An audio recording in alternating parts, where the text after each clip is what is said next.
If you're wondering why I'm wearing this beautiful sari, it's because my dad bought it for me 32 years ago. I never got to wear it. It's a traditional Bengali sari. It's called a lal bad. And I thought I'd farewell him in this sari today.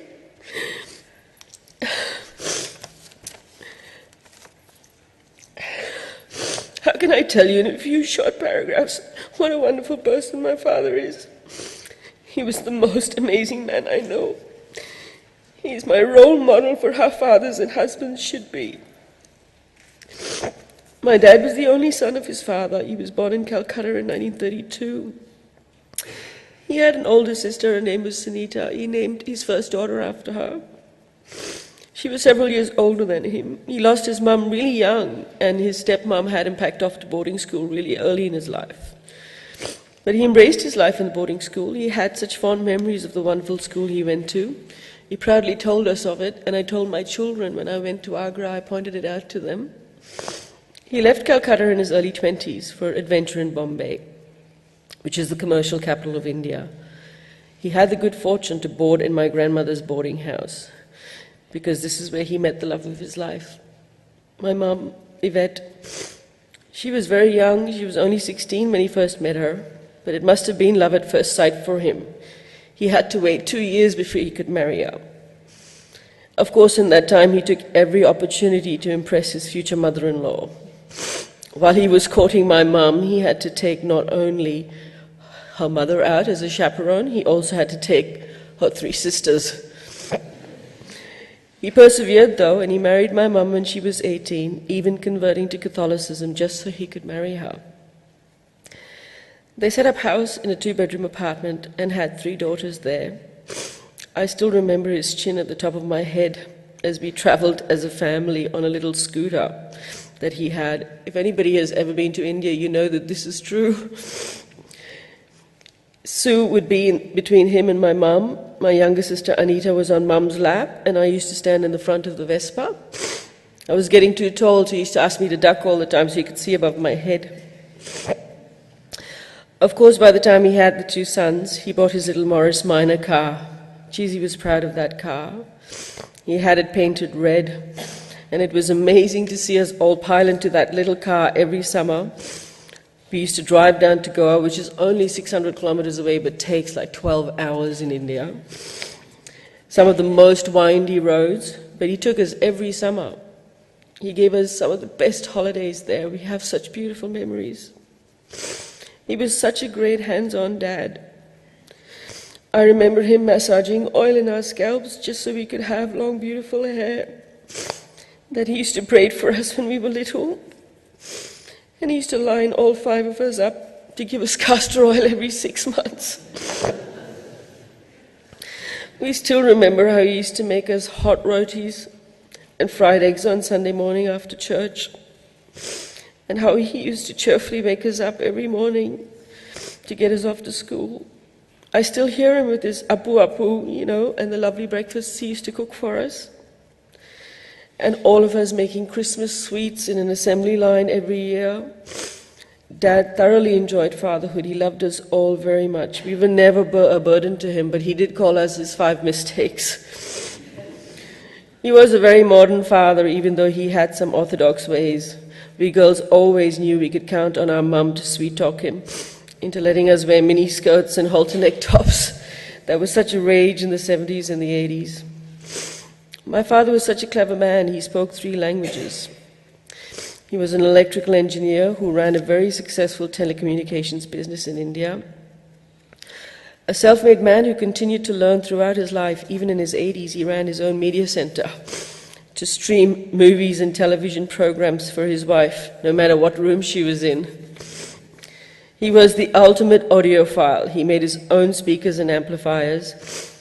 We had a strobe and disco lights modulated to music in our lounge when we were growing up. And I have to mention that we had speakers in every room, stereo speakers, including in the bathroom. Despite his hard-earned success, he immigrated to Australia as a skilled migrant, just so his children could have a better future. When he retired, he looked after his first 4 grandchildren as a full-time carer for several years.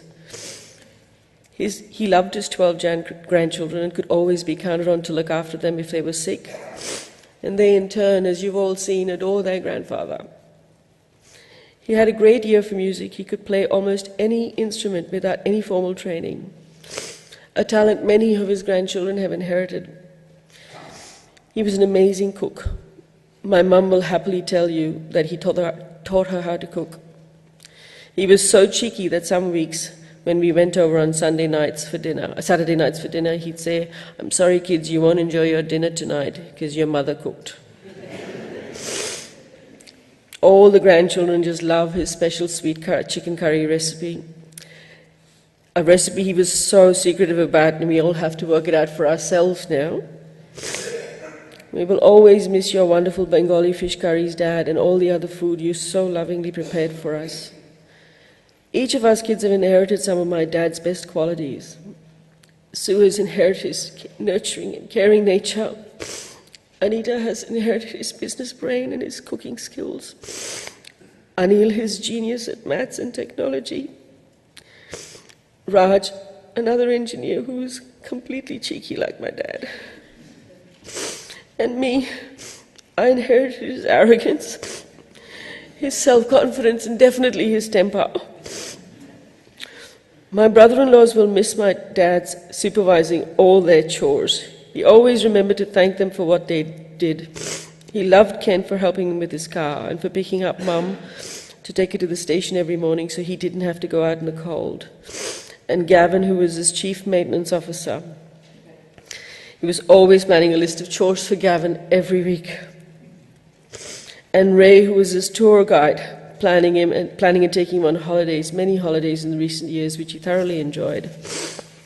And he had a list of chores for all of his kids too. Anita for all the shopping, Anil for his computer stuff, Raj for his technology and current affairs, Sue, because she was always so close and available to him, was his chauffeur, and me, I was his social functions director, taking him to all his doctor's appointments, of which there were many in the last few years.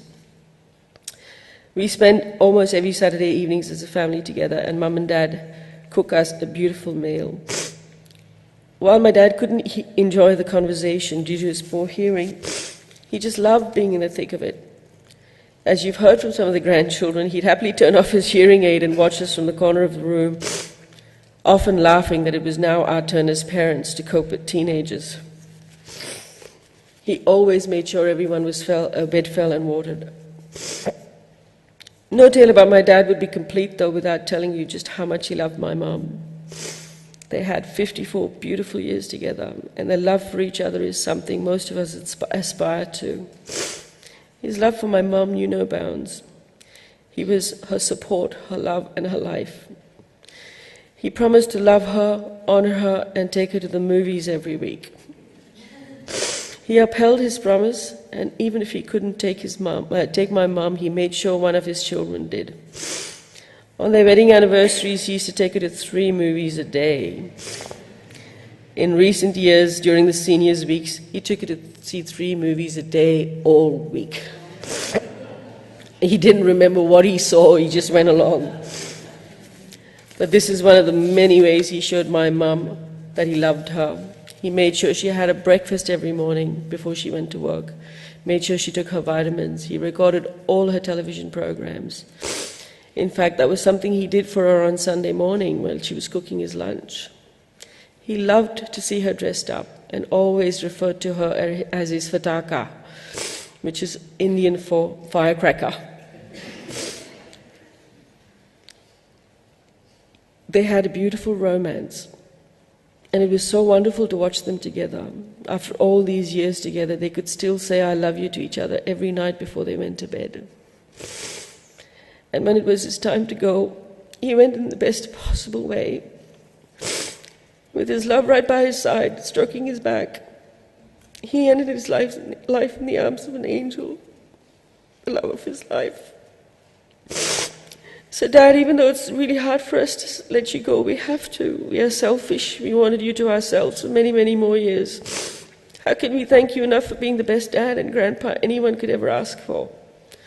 You have been the patriarch of this wonderful family that you created along with our mum, and we miss you terribly. You have blessed us all with your love, and you have given us the strength to grieve for you. Thank you, Papa, for touching our lives and blessing us with your love. We know we will see you again, and you will be with us always. So until then, the last thing I want to say to you, Papa, in Bengali, your native language. Ami tomake khub bhalobashi, Papa. I love you, Dad. We all love you.